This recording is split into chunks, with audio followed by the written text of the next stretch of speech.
À Amiens, il y a toujours eu un enjeu sur le logement, aussi bien qualitativement que quantitativement.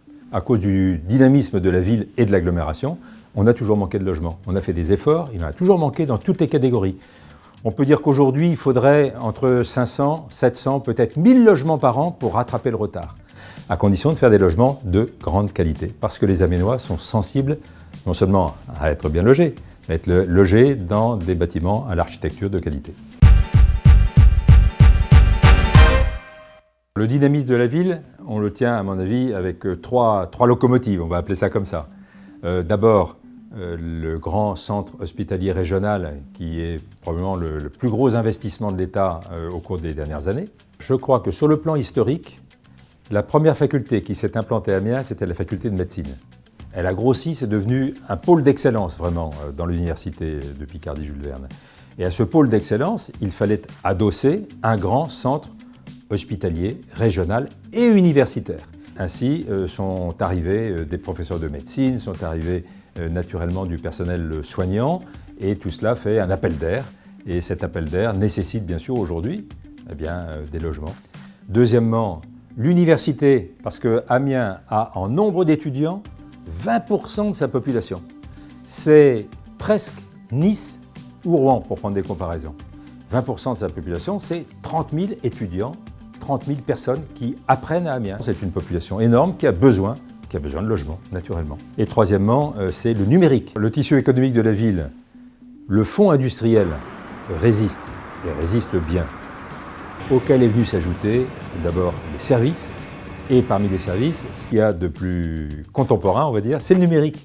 Et c'est comme ça qu'on a pu créer des milliers d'emplois dans le numérique, avec des centres d'appel au départ, puis ensuite des centres de formation au centre d'appel, puis ensuite des centres de relations clientèle, et puis ensuite des startups qui, autour de ça, éclosent et finissent par faire un tissu économique complémentaire à l'industrie traditionnelle.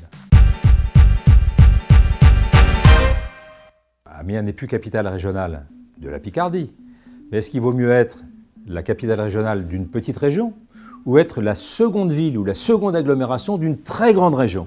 Et les Hauts-de-France, maintenant, c'est une très grande région.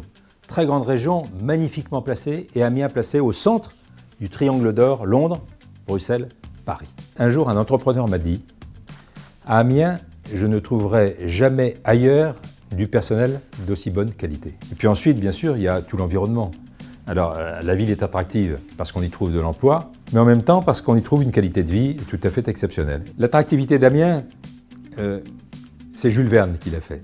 Il a écrit Amiens, la ville idéale. Et je crois que c'est la ville de l'équilibre. Si on trouve tout à Amiens, dans la ville, au point de vue commerce, au point de vue santé, au point de vue formation, ce qui est formidable, c'est qu'on trouve aussi la qualité de vie qu'on peut trouver à la campagne. Parce qu'en 10 minutes ou un quart d'heure, vous êtes à l'extérieur d'Amiens, vous êtes dans la campagne.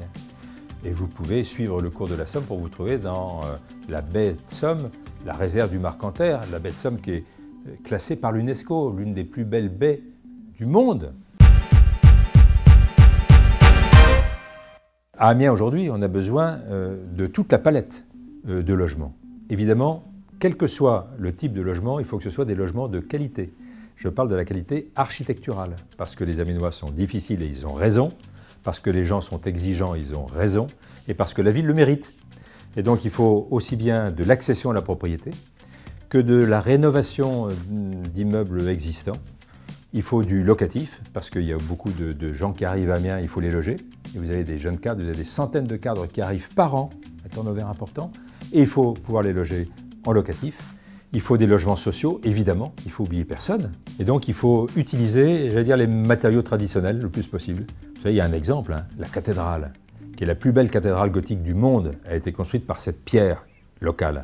Eh bien, je pense qu'il faut beaucoup utiliser la pierre locale, mélangée avec de la brique, c'est des matériaux traditionnels, et ces logements resteront dans l'esprit, tout en faisant une architecture, bien sûr, contemporaine. Quand on investit quelque part, il faut regarder quelle est la demande de logement. Or, à Amiens, il y a une vraie tension sur le foncier, une vraie tension sur le logement. Ça prouve qu'il y a de la demande, et donc il faut faire de l'offre, et l'offre sera récompensée. La deuxième raison, c'est qu'il faut accompagner un développement économique. Et quand il y a un développement économique quelque part, il y a des cadres qui arrivent, il y a des moins cadres qui arrivent, il y a de la population qui arrive, il faut les loger. C'est le premier souci, pour un maire notamment. Bon. Et donc oui, en faisant du logement, on répond aussi à un besoin qui est un besoin très fort à Amiens. Puis la troisième raison, c'est tout simplement, faites une bonne affaire et allez constater vous-même, et j'ai toujours conseillé aux investisseurs d'aller voir sur place, eh bien, l'objet de leur investissement. Qu'ils aillent à Amiens voir concrètement. Ils verront une ville dynamique, agréable, attractive, et donc ils se diront, je vais conjuguer un investissement intéressant avec une belle action pour participer au développement de ce que j'appelle la ville idéale, tout simplement.